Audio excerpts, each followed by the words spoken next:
ପ୍ରଥମ ମାକାବୀୟ ପୁସ୍ତକ ଅଧ୍ୟାୟ 7। ଦେମେତ୍ରିୟସ୍ ପ୍ରଥମ ଓ ଯିହୁଦୀମାନେ 151 ବର୍ଷରେ ସେଲେଉକସଙ୍କ ପୁତ୍ର ଦେମେତ୍ରିୟସ୍ କେତେକ ବ୍ୟକ୍ତିମାନଙ୍କ ସହ ରୋମ୍ ଠାରୁ ଜଳଯାତ୍ରା କରି ସମୁଦ୍ର ଉପକୂଳବର୍ତ୍ତୀ ଗୋଟିଏ ନଗରୀରେ ଆସି ପହଞ୍ଚିଲେ ଓ ସେଠାରେ ରାଜତ୍ୱ କରିବାକୁ ଆରମ୍ଭ କଲେ।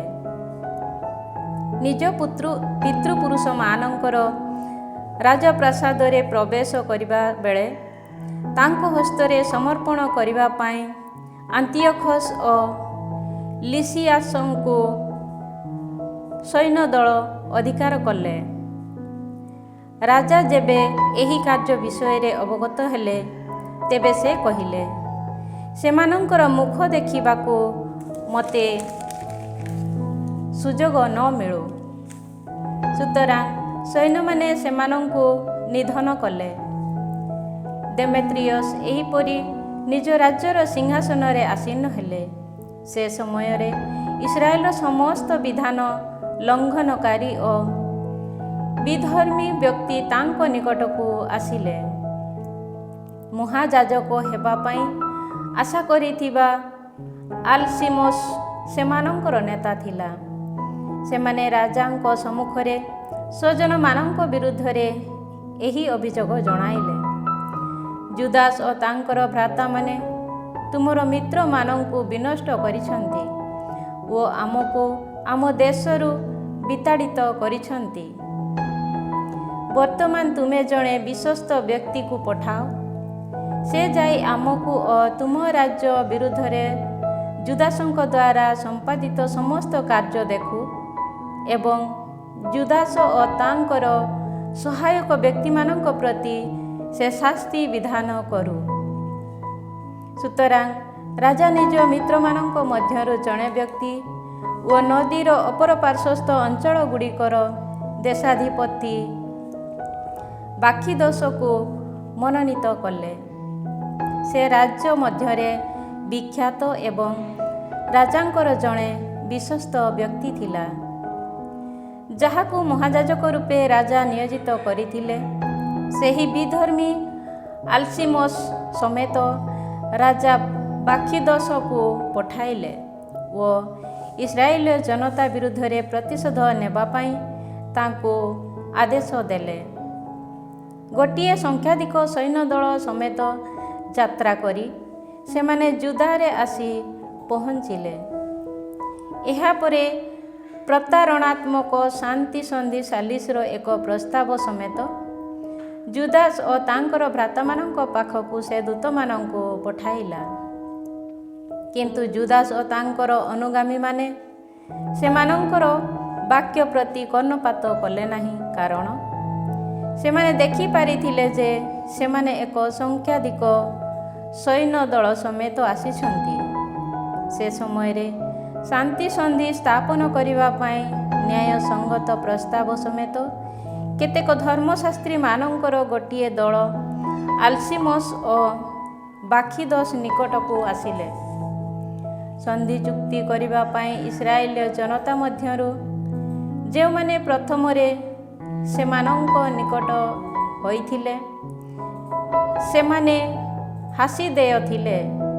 ସେମାନେ କହିଲେ, ଆରୋନଙ୍କର ବଂଶଜ ଜଣେ ଯାଜକ ସେମାନଙ୍କର ନୈବେଦ୍ୟ ସମେତ ଆସିଛନ୍ତି। ସେ ଆମ ବିରୁଦ୍ଧରେ କୌଣସି ଉପଦ୍ରବ କରିବେ ନାହିଁ। ଆଲସିମସ୍ ସେମାନଙ୍କ ସହ ଶାନ୍ତିପୂର୍ଣ୍ଣ କଥାବାର୍ତ୍ତା କଲା ଓ ଶପଥପୂର୍ବକ ସେମାନଙ୍କୁ କହିଲା, ଆମେ ତୁମମାନଙ୍କର କିମ୍ବା ତୁମ ବନ୍ଧୁମାନଙ୍କ ପ୍ରତି କୌଣସି ଉପଦ୍ରବ କରିବୁ ନାହିଁ। ତହୁଁ ସେମାନେ ତାକୁ ବିଶ୍ୱାସ କଲେ। କିନ୍ତୁ ସେମାନଙ୍କ ମଧ୍ୟରୁ 60 ଜଣ ବ୍ୟକ୍ତିକୁ ଧରି ସେ ଗୋଟିଏ ଦିନରେ ସେମାନଙ୍କୁ ନିଧନ କଲା। ଏତଦ୍ୱାରା ଲିଖିତ ହୋଇଥିବା ଏହି ବାକ୍ୟ ସାର୍ଥକ ହେଲା, ସେମାନେ ତୁମର ସ୍ୱଚ୍ଛଜନଙ୍କର ଶରୀରକୁ ଖଣ୍ଡ ବିଖଣ୍ଡ କଲେ ଓ ସେମାନଙ୍କର ରକ୍ତକୁ ଜେରୁସଲେମର ଚତୁଃପାର୍ଶ୍ୱରେ ଢାଳିଦେଲେ। ସେମାନଙ୍କୁ ସମାଧି ଦେବା ପାଇଁ କେହି ନଥିଲା। ଏତଦ୍ୱାରା ଜନତା ମଧ୍ୟରେ ସେମାନଙ୍କ ସମ୍ବନ୍ଧରେ ଭୟଭୀତ ତଥା ଆତଙ୍କ ବ୍ୟାପିଗଲା। ତହୁଁ ସେମାନେ କହିଲେ, ସେମାନେ ସତ୍ୟ ତଥା ନ୍ୟାୟପରାୟଣ ବ୍ୟକ୍ତି ନୁହନ୍ତି, କାରଣ ଶପଥପୂର୍ବକ ପ୍ରତିଜ୍ଞାନୁବଦ୍ଧ ହୋଇଥିବା ଚୁକ୍ତିକୁ ସେମାନେ ଲଙ୍ଘନ କରିଛନ୍ତି। ଏହାପରେ ଜେରୁସେଲେମରୁ ଯାତ୍ରା କରି ବାଖିଦୋସ ବେଥାଇସାରେ ଛାଉଣି ପକାଇଲା। ସୈନ୍ୟ ପଠାଇ ତା ପକ୍ଷକୁ ତ୍ୟାଗ କରିଥିବା ବହୁ ସଂଖ୍ୟକ ବ୍ୟକ୍ତି ଓ ଜନତା ମଧ୍ୟରୁ କେତେକ ଲୋକଙ୍କୁ ଧରି ସେ ସେମାନଙ୍କୁ ବଦ୍ଧ କଲା ଓ ସେମାନଙ୍କର ମୃତ ଶରୀରକୁ ଏକ ବିରାଟ ଗର୍ତ୍ତ ମଧ୍ୟକୁ ନିକ୍ଷେପ କଲା। ରାଜ୍ୟ ଶାସନ କରିବା ପାଇଁ ସେ ଆଲସିମସକୁ ନିଯୁକ୍ତ କଲା ଓ ତାର ସାହାଯ୍ୟ ହେବା ପାଇଁ ଏକ ସୈନ୍ୟ ଦଳକୁ ସେ ତା ହସ୍ତରେ ସମର୍ପଣ କଲା। ତତ୍ପରେ ବାଖିଦୋସ ରାଜାଙ୍କ ନିକଟକୁ ଫେରିଗଲା। ମହାଯାଜକ ହେବା ପାଇଁ ଆଲସିମସ ପ୍ରବଳ ଉଦ୍ୟମ କଲା। ଯେଉଁମାନେ ସ୍ୱଜନମାନଙ୍କୁ ବ୍ୟତିବ୍ୟସ୍ତ କରିଥିଲେ ସେମାନେ ତାଙ୍କ ସହ ସଂଯୁକ୍ତ ହେଲେ।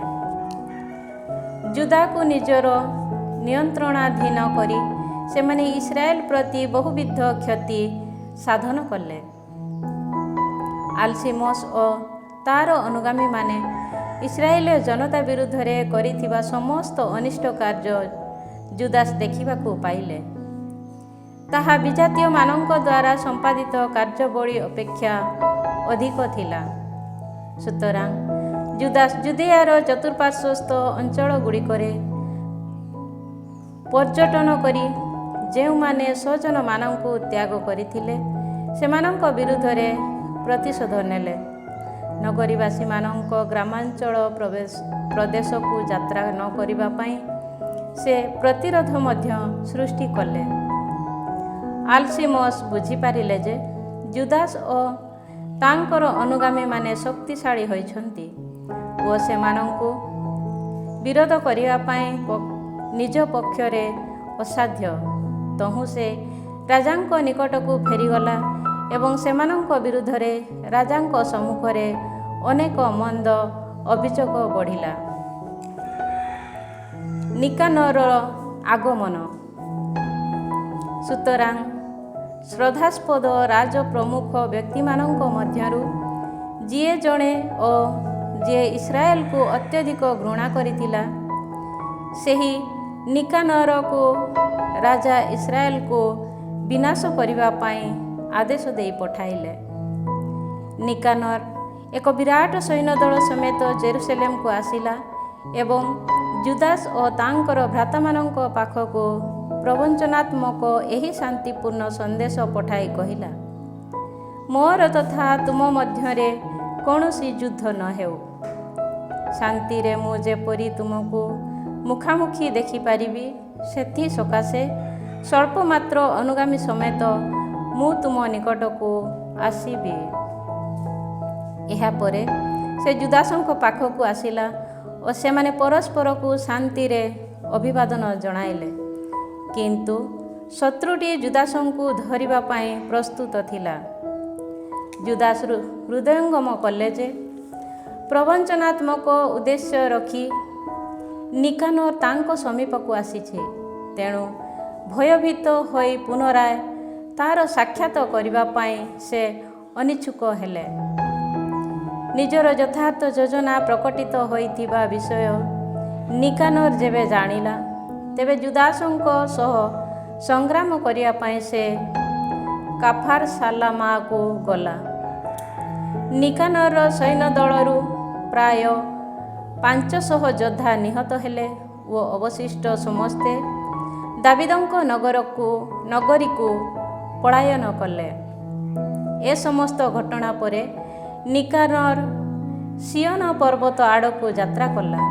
ସେ ସମୟରେ କେତେକ ଯାଜକ ଓ ଜନତାର ବୟୋଜ୍ୟେଷ୍ଠ ଗଣ ଶାନ୍ତିରେ ତାକୁ ଅଭିବାଦନ ଜଣାଇବା ଓ ରାଜାଙ୍କ ଉଦ୍ଦେଶ୍ୟରେ ଉତ୍ସର୍ଗିତ ହୋମବଳିକୁ ତାଙ୍କୁ ଦେଖାଇବା ସକାଶେ ପବିତ୍ରାଳୟରୁ ବାହାରି ଆସିଲେ। କିନ୍ତୁ ସେ ସେମାନଙ୍କୁ ନିନ୍ଦା ଓ ଉପହାସ କଲା ଓ ଦାମ୍ଭିକତାର ସହ ସେମାନଙ୍କ ସହିତ କଥାବାର୍ତ୍ତା କଲା। ଅଧିକନ୍ତୁ କୁପିତ ହୋଇ ସେ ଶପଥପୂର୍ବକ କହିଲା, ଜୁଦାସ ଓ ତାଙ୍କର ସୈନ୍ୟଦଳ ଏହିଥର ଯଦି ମୋ ହସ୍ତରେ ସମର୍ପିତ ନ ହୁଅନ୍ତି, ତେବେ ସୁରକ୍ଷିତ ଅବସ୍ଥାରେ ଫେରିଯିବା ବେଳେ ମୁଁ ଏହି ଆଳୟକୁ ଦଗ୍ଧ କରିବି। ଏହା କହି ଅତ୍ୟନ୍ତ କ୍ରୁଦ୍ଧ ହୋଇ ସେ ସ୍ଥାନରୁ ପ୍ରସ୍ଥାନ କଲା। ସେ ସମୟରେ ଯାଜକମାନେ ଭିତରେ ପ୍ରବେଶ କରି ବଳିପୀଠ ତଥା ପବିତ୍ରତମ ସ୍ଥାନ ସମ୍ମୁଖରେ ଦଣ୍ଡାୟମାନ ହୋଇ ବିଳାପପୂର୍ବକ କହିଲେ, ତୁମ ନାମରେ ଅଭିହିତ ହେବା ଓ ତୁମର ସ୍ୱଜନମାନଙ୍କ ପ୍ରତି ପ୍ରାର୍ଥନା ତଥା ନୈବେଦ୍ୟ ଉତ୍ସର୍ଗିତ ହେବା ପାଇଁ ଉଦ୍ଦିଷ୍ଟ ଦେବାଳୟ ସଦୃଶ ତୁମେ ଏହି ଆଳୟକୁ ମନୋନୀତ କରିଅଛ। ଏହି ବ୍ୟକ୍ତି ଓ ତାର ସୈନ୍ୟ ବିରୁଦ୍ଧରେ ପ୍ରତିଶୋଧ ନିଅ। ସେମାନେ ଖଡ୍ଗ ଦ୍ୱାରା ନିହତ ହୁଅନ୍ତୁ। ସେମାନେ ଉଚ୍ଚାରଣ କରିଥିବା ଈଶ୍ୱର ନିନ୍ଦାକୁ ସ୍ମରଣ କର ଓ ସେମାନଙ୍କୁ ଆଉ ଜୀବିତ ହୋଇ ରହିବା ପାଇଁ ଦିଅ ନାହିଁ। ନିକାନର ଜେରୁସେଲେମରୁ ଯାତ୍ରା କରି ବେଥହରନରେ ଠାଉଣି ପକାଇଲା ଓ ସିରିୟ ସୈନ୍ୟଦଳ ତା ସହ ସମ୍ମିଳିତ ହେଲେ। ଜୁଦାସ 3000 ବ୍ୟକ୍ତି ସମେତ ଆଦାସାରେ ଛାଉଣି ପକାଇଲେ। ସେ ପ୍ରାର୍ଥନା କରି କହିଲେ, ରାଜାଙ୍କ ଦ୍ୱାରା ପ୍ରେରିତ ଦୂତମାନେ ଈଶ୍ୱର ନିନ୍ଦା କରିଥିବା ସମୟରେ ତୁମ ଦୂତ ଉଭା ହୋଇ 185,000 ଜଣ ଆସିରୀୟମାନଙ୍କୁ ସଂହାର କରିଥିଲେ। ସେହିଭଳି ଏହି ସୈନ୍ୟ ଦଳକୁ ମଧ୍ୟ ଆମ ସମ୍ମୁଖରେ ଆଜି ବିନାଶ କର। ସମସ୍ତେ ଏହା ଜାଣନ୍ତୁ ଯେ ତୁମର ପବିତ୍ରାଳୟ ବିରୁଦ୍ଧରେ ନିକାନର ଦାମ୍ଭିକ କଥା କହିଅଛି। ତାର ଦୁଷ୍ଟତା ଅନୁସାରେ ତାର ବିଚାର କର। ଆଦାର ମାସର ତ୍ରୟୋଦଶ ଦିବସରେ ଉଭୟ ସୈନ୍ୟ ଦଳ ପରସ୍ପର ମଧ୍ୟରେ ଯୁଦ୍ଧ କଲେ। ନିକାନରର ସୈନ୍ୟ ଦଳ ପରାଜିତ ହେଲେ। ପ୍ରଥମତଃ ନିପତିତ ହୋଇଥିବା ବ୍ୟକ୍ତି ସ୍ୱୟଂ ନିକାନର ଥିଲା। ନିକାନର ମୃତ୍ୟୁଭୋଗ କରିଛି ଦେଖି ତାର ସୈନ୍ୟ ଦଳ ଅସ୍ତ୍ରଶସ୍ତ୍ର ସବୁ ପରିତ୍ୟାଗ କରି ପଳାୟନ କଲେ। ଆଦାସାଠାରୁ ଗାସାରା ପର୍ଯ୍ୟନ୍ତ 1 ଦିନ ଯାତ୍ରାର ଦୂରତ୍ୱ ପର୍ଯ୍ୟନ୍ତ ଯିହୁଦୀମାନେ ସେମାନଙ୍କର ପଶ୍ଚାତଧାବନ କଲେ। ପଶ୍ଚାତଧାବନ କରିବା ସମୟରେ ସେମାନେ ଭେରୀ ବାଦନ ପୂର୍ବକ ଯୁଦ୍ଧ ଆହ୍ୱାନର ରବ ଧ୍ୱନିତ କଲେ। ଜୁଦିଆର ଚତୁଃପାର୍ଶ୍ୱସ୍ଥ ଗ୍ରାମ ସମୂହରୁ ଜନତା ବାହାରି ପଶ୍ଚାତଧାବନକାରୀମାନଙ୍କ ନିକଟରୁ ପଳାୟନ କରୁଥିବା ଲୋକମାନଙ୍କୁ ସେମାନଙ୍କର ପଶ୍ଚାତଧାବନକାରୀମାନଙ୍କ ଆଡ଼କୁ ପୁନରାୟ ଘଉଡ଼ାଇ ଦେଲେ। ଫଳରେ ସେମାନେ ସମସ୍ତେ ଖଡ୍ଗ ଦ୍ୱାରା ନିପତିତ ହେଲେ। ସେମାନଙ୍କ ମଧ୍ୟରୁ ଜଣେ ସୁଦ୍ଧା ଅବଶିଷ୍ଟ ରହିଲା ନାହିଁ। ଯିହୁଦୀମାନେ ସେମାନଙ୍କୁ ଲୁଣ୍ଠନ କଲେ।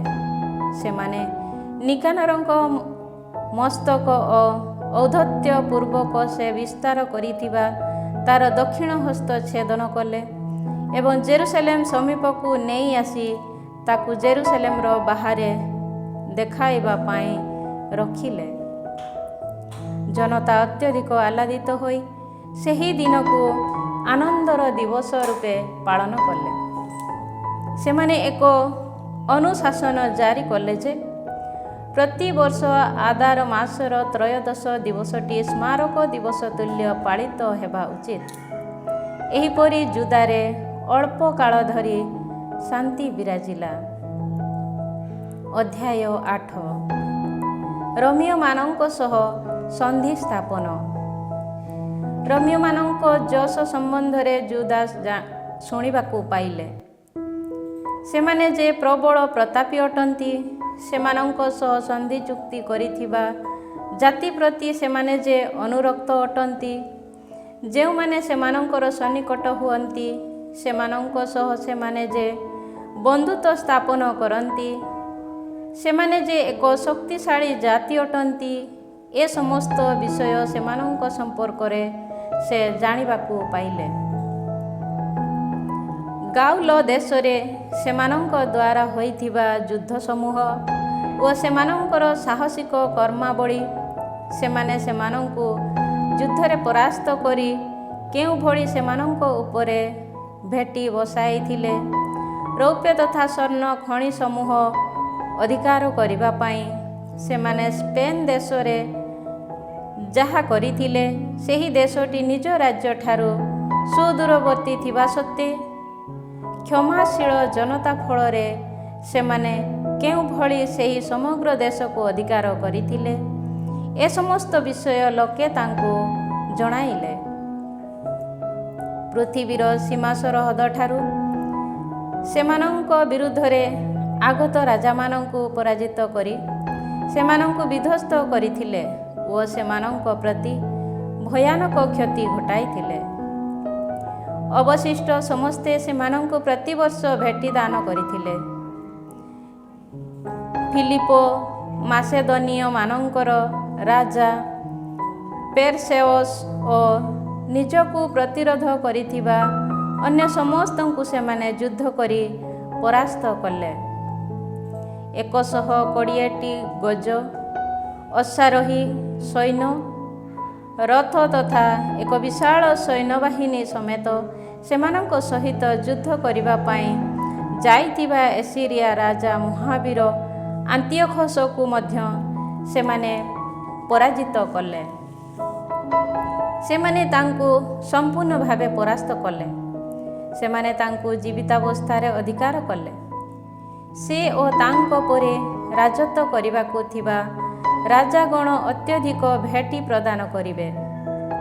ପଣ ସ୍ୱରୂପ ଲୋକମାନଙ୍କୁ ସେମାନଙ୍କ ହସ୍ତରେ ସମର୍ପଣ କରିବାକୁ ହେବ ଏବଂ ଭାରତ, ମେଦିଆ, ଲିଦିଆ ପ୍ରଭୃତି ଉତ୍ତମ ଦେଶଗୁଡ଼ିକୁ ସେମାନଙ୍କୁ ପ୍ରଦାନ କରିବା ଆବଶ୍ୟକ ହେବ। ସେମାନେ ଏହି ଆଦେଶ ଜାରି କଲେ। ଏ ସମସ୍ତ ଦେଶକୁ ଅଧିକାର କଲା ପରେ ସେମାନେ ତାହା ରାଜା ଜୁମେନେସଙ୍କୁ ପ୍ରଦାନ କଲେ। ଗ୍ରୀସୀୟମାନେ ସେମାନଙ୍କୁ ବିନାଶ କରିବା ପାଇଁ ଏକ ଯୋଜନା କଲେ, କିନ୍ତୁ ଏହି ସମ୍ବାଦ ପାଇ ଗ୍ରୀସୀୟମାନଙ୍କୁ ଆକ୍ରମଣ କରିବା ସକାଶେ ଜଣେ ସେନାପତିଙ୍କୁ ପଠାଇଲେ। ଗ୍ରୀସୀୟମାନଙ୍କ ମଧ୍ୟରୁ ସଂଖ୍ୟାଧିକ ବ୍ୟକ୍ତି ଆଘାତପ୍ରାପ୍ତ ହୋଇ ନିପତିତ ହେଲେ ଓ ରୋମୀୟମାନେ ସେମାନଙ୍କର ପତ୍ନୀ ଓ ସନ୍ତାନମାନଙ୍କୁ ବନ୍ଦୀ କଲେ। ରୋମୀୟମାନେ ଗ୍ରୀସୀୟମାନଙ୍କୁ ଲୁଣ୍ଠନ କଲେ, ସେମାନଙ୍କର ଦେଶ ଅଧିକାର କଲେ, ସେମାନଙ୍କର ଦୁର୍ଗ ସମୂହକୁ ବିଧ୍ୱସ୍ତ କଲେ ଓ ସେମାନଙ୍କୁ ଅଦ୍ୟାବଧି ଦାସ୍ୟକର୍ମରେ ନିୟୋଜିତ କରିଅଛନ୍ତି। ସେମାନଙ୍କୁ ବିରୋଧ କରିବା ଅନ୍ୟ ସମସ୍ତ ରାଜ୍ୟ ତଥା ଦ୍ୱୀପଗୁଡ଼ିକୁ ସେମାନେ ବିନଷ୍ଟ କରି ଦାସ୍ୟକର୍ମରେ ନିୟୋଜିତ କଲେ। କିନ୍ତୁ ସେମାନଙ୍କର ମିତ୍ରଗଣ ଓ ଯେଉଁମାନେ ସେମାନଙ୍କ ଉପରେ ନିର୍ଭର କରନ୍ତି, ସେମାନଙ୍କ ସହ ସେମାନେ ବନ୍ଧୁତ୍ୱ ସ୍ଥାପନ କରିଛନ୍ତି। ସୁଦୂର ତଥା ନିକଟବର୍ତ୍ତୀ ରାଜାମାନଙ୍କୁ ସେମାନେ ନିଜର ବଶୀଭୂତ କରିଛନ୍ତି ଓ ଯେଉଁମାନେ ସେମାନଙ୍କର ଯଶ ସମ୍ବନ୍ଧରେ ଶୁଣିବାକୁ ପାଇଛନ୍ତି, ସେମାନେ ସମସ୍ତେ ସେମାନଙ୍କ ପ୍ରତି ଭୟ କରନ୍ତି। ସାହାଯ୍ୟ ସଦୃଶ ସେମାନଙ୍କୁ ରାଜ ରୂପେ ନିଯୁକ୍ତି ପ୍ରଦାନ କରିବା ପାଇଁ ସେମାନେ ଅଭିଳାଷୀ ହୁଅନ୍ତି।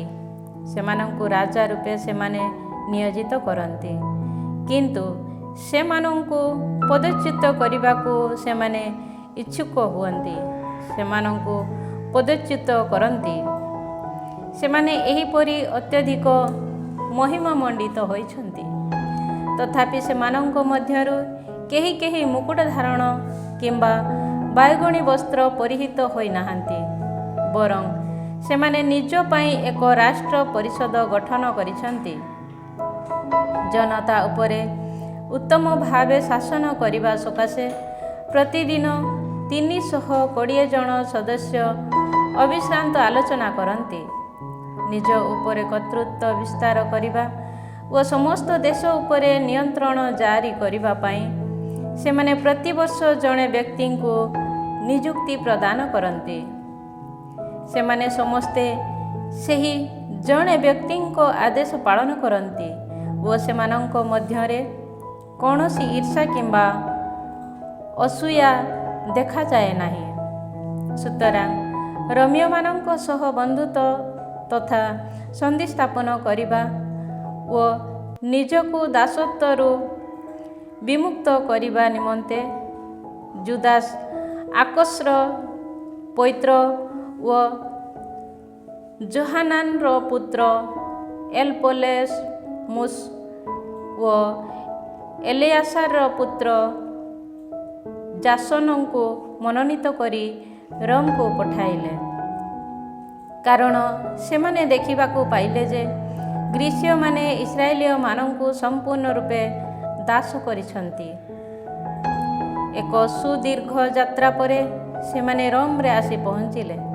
ସେମାନେ ରାଷ୍ଟ୍ର ପରିଷଦ କକ୍ଷରେ ପ୍ରବେଶ କରି ଏହିପରି କହିଲେ, ତୁମମାନଙ୍କ ସହ ଚୁକ୍ତି ତଥା ଶାନ୍ତି ସ୍ଥାପନ କରିବା ଓ ଆମମାନଙ୍କୁ ତୁମର ମିତ୍ର ରାଷ୍ଟ୍ର ତଥା ବନ୍ଧୁ ରୂପେ ତାଲିକାଭୁକ୍ତ କରିବା ପାଇଁ ମାକାବେଉସ ନାମରେ ପରିଚିତ ଜୁଦାସ, ତାଙ୍କର ଭ୍ରାତାଗଣ ଓ ସମସ୍ତ ଯିହୁଦୀ ଜନତା ଆମମାନଙ୍କୁ ତୁମ ନିକଟକୁ ପଠାଇଅଛନ୍ତି। ଏହି ପ୍ରସ୍ତାବ ଶୁଣି ସେମାନେ ସନ୍ତୁଷ୍ଟ ହେଲେ। ଶାନ୍ତି ବ୍ୟବସ୍ଥା ତଥା ଚୁକ୍ତିର ଏକ ସ୍ମାରକୀ ପତ୍ର ସଦୃଶ ଜେରୁସାଲେମରେ ଯେପରି ରଖାଯାଏ, ତନ୍ନିମନ୍ତେ ଅବସ୍ଥାପିତ କରିବା ଉଦ୍ଦେଶ୍ୟରେ ଏକ ପିତ୍ତଳ ଫଳକରେ ଗୋଟିଏ ପତ୍ର ଲେଖି ରୋମୀୟମାନେ ସେମାନଙ୍କ ସଙ୍ଗରେ ପଠାଇଲେ। ସେହି ପତ୍ରଟିର ପ୍ରତିଲିପି ଏହା। ରୋମୀୟ ଓ ଯିହୁଦୀମାନେ ସମୁଦ୍ର ତଥା ସ୍ଥଳ ଭାଗରେ ସର୍ବଦା କୁଶଳୀ ହୁଅନ୍ତୁ।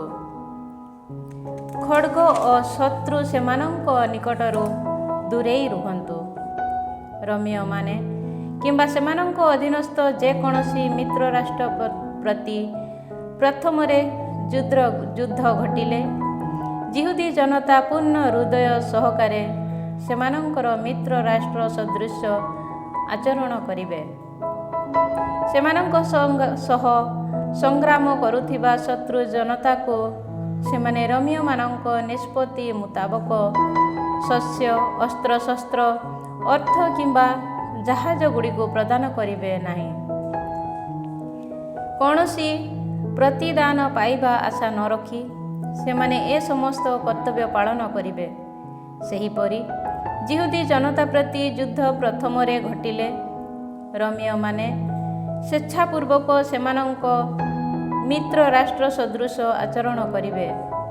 ଯିହୁଦୀମାନଙ୍କ ସହିତ ଯୁଦ୍ଧ କରୁଥିବା ଶତ୍ରୁ ଜନତାକୁ ରୋମୀୟମାନେ ନିଜର ନିଷ୍ପତ୍ତି ମୁତାବକ କୌଣସି ଶସ୍ୟ, ଅସ୍ତ୍ରଶସ୍ତ୍ର, ଅର୍ଥ କିମ୍ବା ଜାହାଜ ଗୁଡ଼ିକୁ ପ୍ରଦାନ କରିବେ ନାହିଁ। ରୋମୀୟମାନେ କୌଣସି ବିନା ପ୍ରବଞ୍ଚନାରେ ଏ ସମସ୍ତ କର୍ତ୍ତବ୍ୟ ପାଳନ କରିବେ। ଏ ସମସ୍ତ ସର୍ତ୍ତରେ ରୋମୀୟମାନେ ଯିହୁଦୀ ଜନତା ସହ ଏକ ସନ୍ଧି ସାଲିସ କରନ୍ତି। ଏ ସମସ୍ତ ସର୍ତ୍ତ ବଳବତ୍ତର ହେଲା ପରେ ସେଥିରେ କିଛି ସଂଯୋଗ କରିବା କିମ୍ବା ସେଥିରୁ କିଛି ବିଲୋପ କରିବା ପାଇଁ ଉଭୟ ଦଳ ଯଦି ସ୍ଥିର କରନ୍ତି, ତେବେ ନିଜ ନିଜର ବିବେଚନା ଅନୁସାରେ ସେମାନେ ତାହା ସାଧନ କରିପାରିବେ ଏବଂ ଏମାନଙ୍କ ଦ୍ୱାରା ସଂଯୁକ୍ତ କିମ୍ବା ବିଲୁପ୍ତ ହୋଇଥିବା ସେହି ଅଂଶଟି ବୈଧ ରୂପେ ବିବେଚିତ ହେବ। ଯିହୁଦୀମାନଙ୍କ ପ୍ରତି ରାଜା ଦେମେତ୍ରିୟସ୍ ଯେଉଁ ଉପଦ୍ରବ ସାଧନ କରନ୍ତି, ତାହା ସମ୍ବନ୍ଧରେ ଆମେ ତାଙ୍କ ନିକଟକୁ ନିମ୍ନଲିଖିତ ଭାବେ ଲେଖିଅଛୁ। ଆମ ବନ୍ଧୁ ତଥା ମିତ୍ର ରାଷ୍ଟ୍ର ଯିହୁଦୀମାନଙ୍କ ବିରୁଦ୍ଧରେ ତୁମ ଜୁଆଳିକୁ କାହିଁକି ଭାରାକ୍ରାନ୍ତ କରିଅଛ? ତୁମ ବିରୁଦ୍ଧରେ ସେମାନେ ଯଦି ଆମଠାରୁ ପୁନରାୟ ସାହାଯ୍ୟ ଭିକ୍ଷା କରିବେ, ତେବେ ଆମେ ସେମାନଙ୍କର ନ୍ୟାଯ୍ୟ ଦାବି ସମର୍ଥନ କରିବୁ ଓ ସମୁଦ୍ର ତଥା ସ୍ଥଳ ଭାଗରେ ଆମେ ତୁମ ବିରୁଦ୍ଧରେ ଯୁଦ୍ଧ କରିବୁ।